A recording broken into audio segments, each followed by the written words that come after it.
கிறிஸ்துவ அன்பான காலைக்கதை நிகழ்ச்சி நேயர்களே, இந்த நாளிலும் கூட உங்களோடு கூட இயேசுவின் இனிதான நாமத்துல இணைவதில் மிகுந்த மகிழ்ச்சி அடைகிறேன். இந்த நாள்ல நமக்கு வருகிற வாக்குத்தத்தம் எங்க இருந்து அப்படின்னா, மத்தேயு எழுதின சுவிசேஷம் 9ஆம் அதிகாரம் 29வது வசனம். அப்பொழுது அவருடைய கண்களை அவர் தொட்டு, உங்கள் விசுவாசத்தின்படியே உங்களுக்கு ஆக கடவது என்றார் அப்படின்னு சொல்லப்பட்டிருக்கிறது. தொட்டு உங்கள் விசுவாசத்தின்படியே உங்களுக்காக கடவுது. அப்படி என்ன அவங்க விசுவாசித்தாங்க அப்படின்னு பாத்தீங்கன்னு சொன்னா, இந்த 9ஆம் அதிகாரத்துலதான் நிறைய அற்புதங்கள் நடந்துட்டு வந்துட்டு இருக்கு. எங்க அப்படின்னு சொன்னா, எவரு தன்னுடைய மகள் பலவீனமா இருக்கிறா, மத்த ரொம்ப நீங்க வந்தீங்கன்னா நல்லாகும் அப்படின்னு சொல்லி அவர் கேட்டு ரிக்வெஸ்ட் பண்ணி இருக்கிற வழியில ஆண்டு வேலை என்ன செய்யறாங்க, ஆண்டவர் அந்த பெரும்பாடுள்ள ஸ்திரியை நின்று சுகப்படுத்தி அங்க கொஞ்சம் உரையாடல் இப்படி எல்லாம் நடந்துட்டு இருக்கிற சமயத்துல அங்க என்ன நடந்துச்சு அப்படின்னு சொன்னா, இவரு மகளும் இறந்துட்டாங்க. இறந்தோடனே ஆண்டவர் அங்க போய் அங்க தார தம்பட்டெல்லாம் ஊதிட்டு இருக்காங்க. ஆனா ஆண்டவர் என்ன செய்யறாரு, அங்க போய் ஒரு பெரிய அற்புதத்தை செஞ்சுட்டு அவர் என்ன செய்யறாரு அப்படின்னு சொன்னா, இந்த அவரு அந்த மாதிரி மரித்தவரை உயிரோடு எழுப்பினாங்க. எவரு மகளை உயிரோட எழுப்பினார் என்ற செய்தி என்ன படிச்சுன்னு சொன்னா எல்லாருக்கும் பரவிச்சு. அப்படி பரவிட்டு என்ன செய்யறாருன்னா, ஏசாவிடம் விட்டு என்ன செய்யறாரு, போறாரு. அவர் போக என்ன செஞ்சான்னு சொன்னா, 2 குருடர்கள் என்ன செய்யறாங்கன்னா அவர் பின்னே வராங்க. தாவீதின் குமாரனே எங்களுக்கு இறங்கும் என்று கூப்பிட்டார்கள்.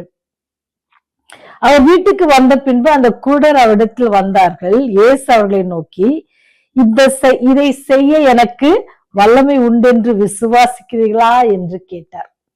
பாருங்க, 2 குருடர்கள் எந்த செய்தியை கேள்விப்பட்டாங்க, பெரும்பாடுள்ள ஸ்திரீ சுகம் பெற்றது, எவரு மகள் உயிரோட எழுந்தது, இந்த செய்தியை கேள்விப்பட்ட இந்த குருடர்கள் என்ன செஞ்சாங்க, போனா கண்டிப்பா நமக்கும் என்ன செய்யும், கண் பார்வை கிடைக்கும் அப்படின்னு சொல்லி அந்த விசுவாசத்தோட என்ன செய்யறாங்க, வராங்க.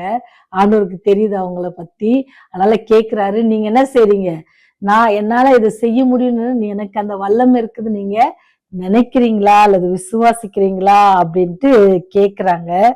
அதற்கு அவர்கள் ஆம் விசுவாசிக்கிறோம் ஆண்டவரே என்றார்கள்.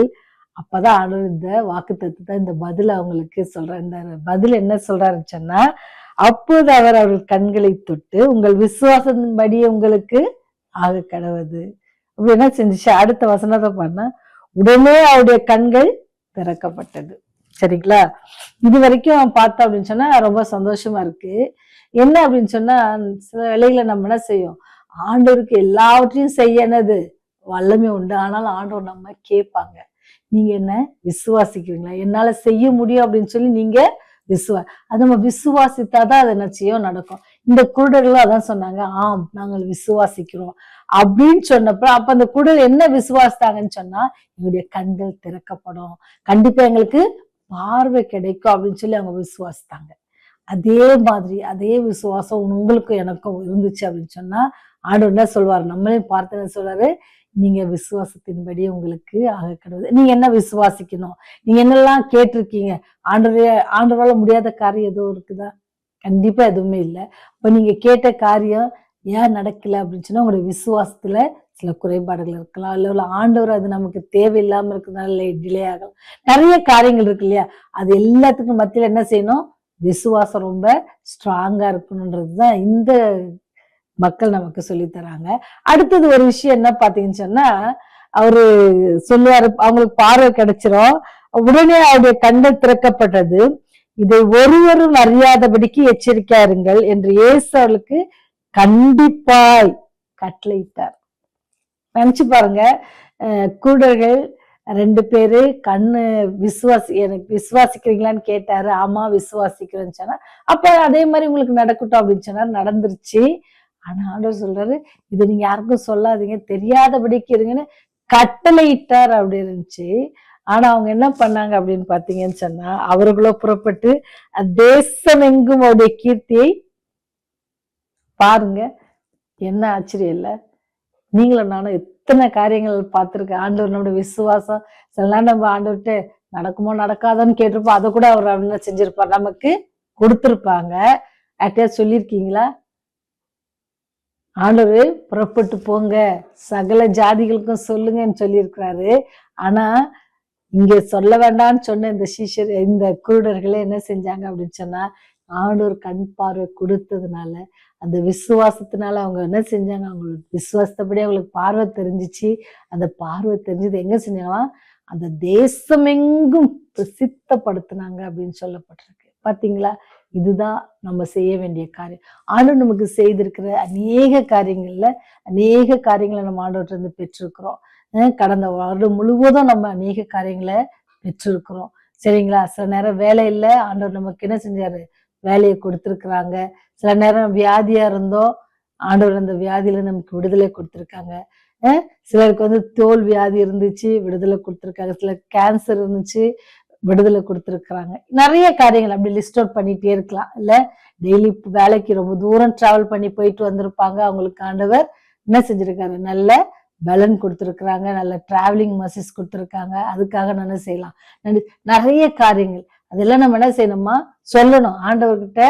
ஆண்டவர் எனக்கு இதை செஞ்சாரு, நான் இத்தனை மணிக்கு எந்திச்சு போவேன், நான் போற நேரத்துல எனக்கு என்ன கிடைக்கும், ட்ரெயின் கிடைக்கும், நான் போற நேரத்துல எனக்கு பஸ் கிடைக்கும், அல்லது போற நேரத்துல நான் யாருக்காவது ஹெல்ப்புக்காக யாராவது ஹெல்ப் பண்ண மாட்டாங்களான்னு நினைப்பேன், எனக்கு அந்த ஹெல்ப் கிடைச்சிடும். நிறைய காரியங்கள் நம்ம வாழ்க்கையில நடந்திருக்குல்ல, அதெல்லாம் நம்ம என்ன செய்யணும், சொல்லணும். இதெல்லாம் யாரால முடிஞ்சுச்சு, என்னுடைய பலத்தினாலோ அல்லது என்னுடைய ஆரோக்கியத்தினாலோ அல்லது என்னுடைய அறிவினாலோ நடந்தது இல்ல. இது எல்லாம் என்னது, தேவன் என் மேல் வைத்து சுத்த கிருபையினாலும் அவர் என்னை நேசிப்பதினாலும் அவர் என் மேல் இரக்கம் வைத்ததுனால எனக்கு இது நடந்துச்சு அப்படின்னு சொல்லி யார்கிட்ட சொல்லணுமா, நம்ம சுத்தி இருக்கவங்க கிட்ட சொல்லணும். எப்படி இந்த குருடர்கள் அந்த தேசம் எங்கும் சொல்ல வேண்டாம் தான் சொன்னாங்க ஆண்டவர். ஏன் அவங்களால சொல்லாம இருக்க முடியல அப்படின்னு சொன்னா, ஏன்னா அவங்க ஆண்டவர்கிட்ட இருந்து பெற்ற காரியம். குருடர்களுக்கெல்லாம் பார்வை தெரியுது அப்படின்னு சொன்னா எப்படிப்பட்ட ஒரு காரியம் இல்ல.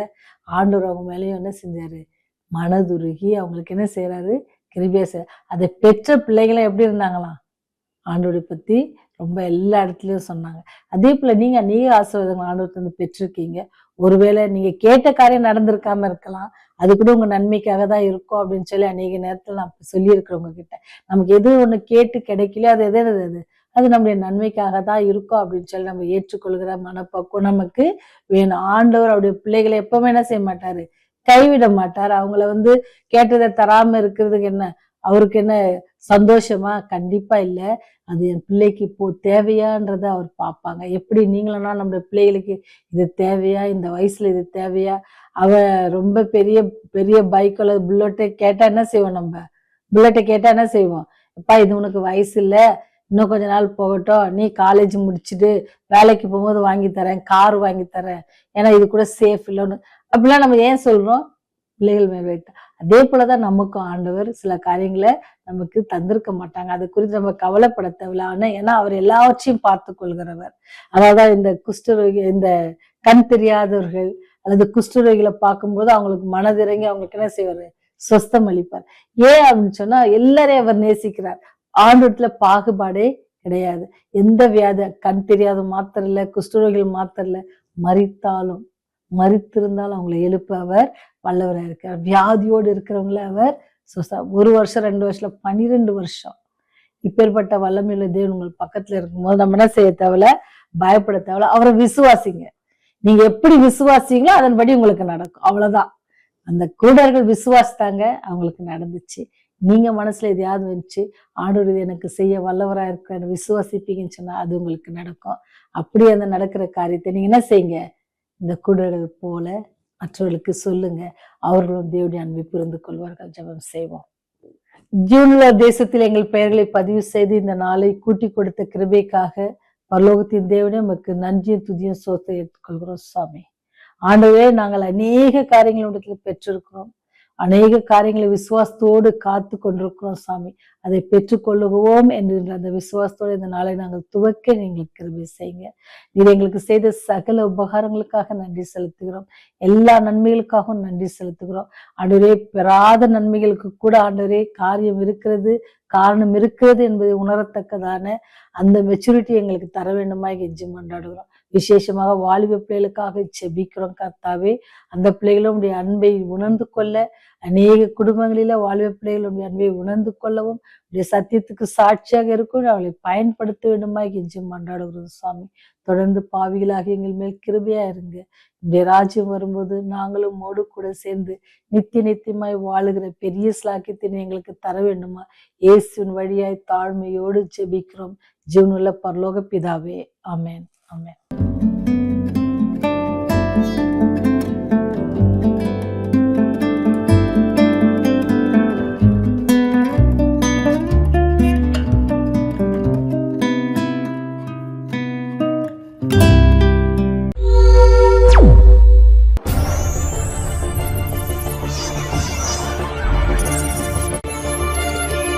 நீங்கள் பார்த்துக் கொண்டிருப்பது உங்கள் ரிவைவல் டிவி.